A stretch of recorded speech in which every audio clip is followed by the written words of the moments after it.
All right, now we're going to talk about Yamaha's trim assist feature. What this is we pre-program into whatever boat that you have the most optimum trim level for the engines at certain RPM levels. And for you as a user to activate it, all you have to do is hit the trim assist button, and that's going to activate it. So what this is going to do, at 0 RPMs or just in gear idle, we're going to have it set to 0 trim, which means the engines are going to be tucked all the way in. As you progress through the RPM ranges, the engines are going to automatically trim themselves up to run as optimal as possible. And as you slow down, they're going to trim themselves back down. So if you've got this on and your engines are trimming up and down by themselves, that's what it's supposed to do. All right, so what we'll do is we'll just demonstrate it now. All right, so here's your Yamaha display on your Garmin. You're going to see your trim indication, which is right here. As we get on plane, you're going to see that start to go up by itself.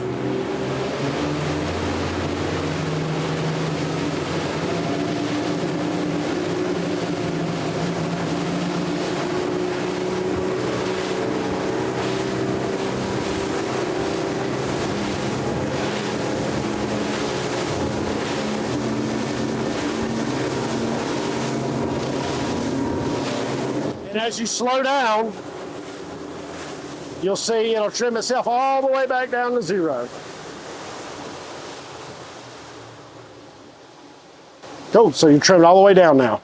To turn this feature off, all you have to do with the motors in gear, out of gear, doesn't matter, just hit trim assist off. Pretty cool feature, helps your boat to run as efficiently as possible with the least amount of user input.